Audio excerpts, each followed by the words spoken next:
uma campanha que se chamou Constituinte para Valer tem que ter direitos da mulher. E passamos então a receber no Conselho Nacional, né, uma série de propostas. Esse trabalho longo teve o nome de Lobby do Batom. Aqui em Brasília teve um grande Encontro Nacional Mulher e Constituinte, onde tiramos a Carta das Mulheres aos Constituintes. E 80% das nossas reivindicações foram atendidas. Você efetivamente escreveu que os homens e as mulheres têm direitos iguais, são iguais perante a lei. Então o pátrio poder não existe mais, né? O conceito de família, de ampliação de família, foi uma conquista imensa. Eu, por exemplo, que sou mãe solteira de 4 filhos, fui virar família depois da Constituinte. Antes eu não era. Para você ser família, você tinha que ter a figura masculina e feminina, não só um pai com os filhos ou uma mãe com os filhos, não era família. As mulheres rurais conseguiram uma grande conquista, que foi o direito à titularidade da terra. Antigamente, mulher não podia ser dona em terra rural. Então, a Constituinte trouxe isso. E muito importante, porque muito avançado, a licença paternidade. Todo mundo ria da minha emenda da licença paternidade e diziam que era coisa de índio.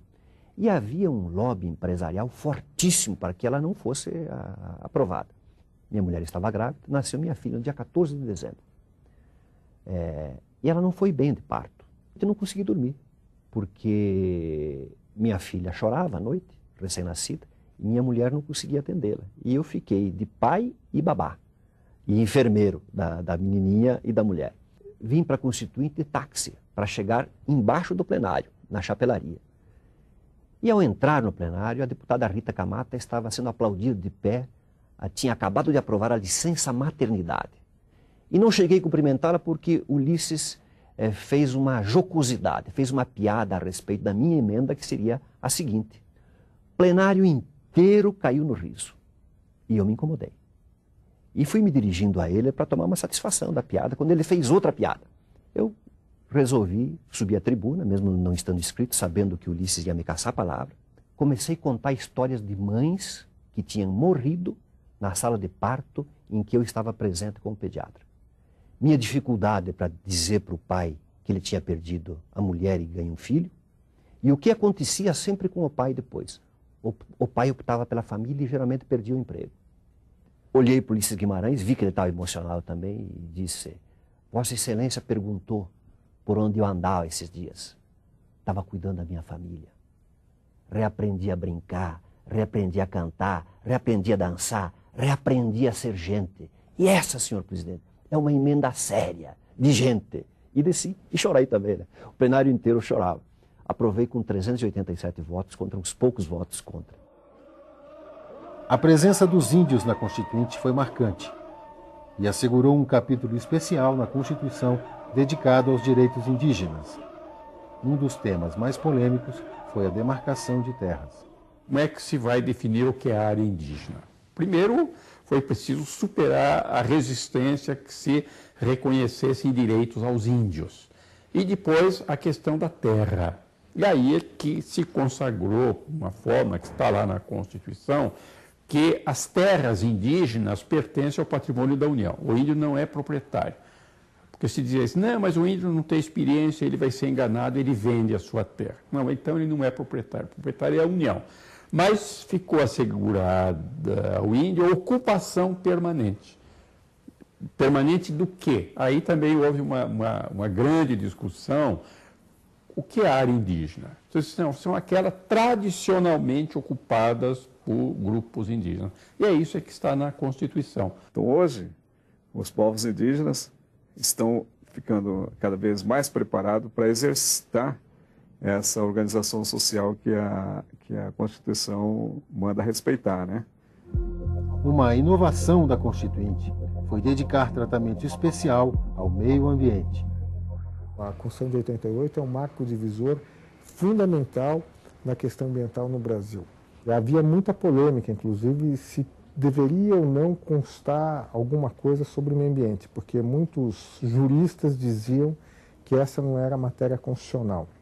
E daí nós começamos um trabalho muito interessante, que foi formar a Frente Verde no Congresso Nacional. Poucas áreas foram tão importantes do ponto de vista instrumental como nós tivemos no capítulo de meio ambiente.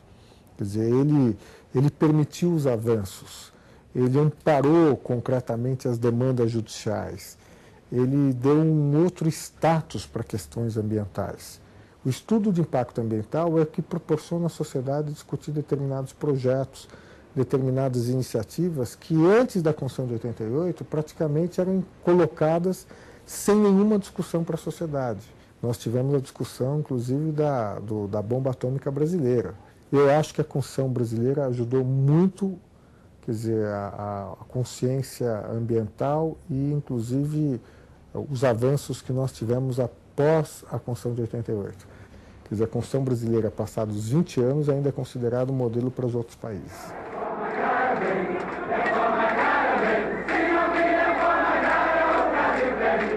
Um momento que foi um debate duro, de microfone sendo arrancado e empurrões e tapas, eu diria, no plenário do Congresso, foi no debate da reforma agrária. No fundo, a discussão era um pouco sofisticada. Se podia desapropriar ou não terra produtiva. Mas quando é que pode ser desapropriada uma determinada área, a diferença entre a área rural e a área urbana? E aí houve uma participação forte dos grandes proprietários, impondo uma série de restrições que ainda hoje estão na Constituição. Esse foi o pomo de discórdia. Depois nós acabamos contornando e dizendo que dependia da função social da propriedade. Naqueles dias, nós tivemos uma coisa inusitada no país, que foram a elite rural fazendo passeata para reivindicar os seus direitos.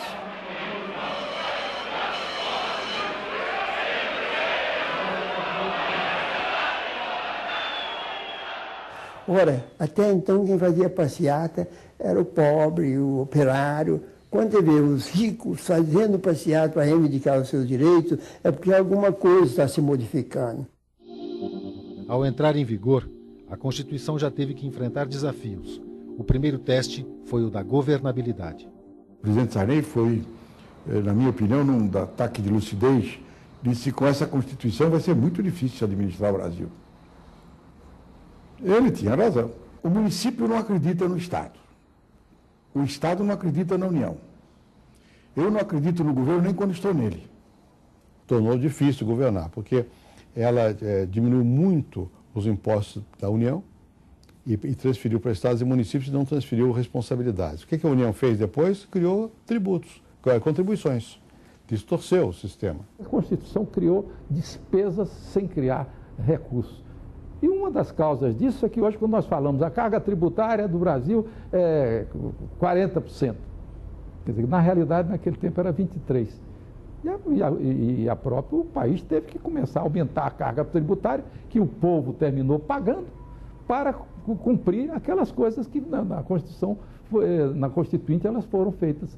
Não, eu acho que não ficou ingovernável, até porque algumas coisas foram modificadas, né? Eu não diria que ficou ingovernável, ficou mais complexo, isso sim. Nós não temos instrumentos para o Estado se adequar ao mundo moderno, né? Isso foi feito depois, em parte do meu governo.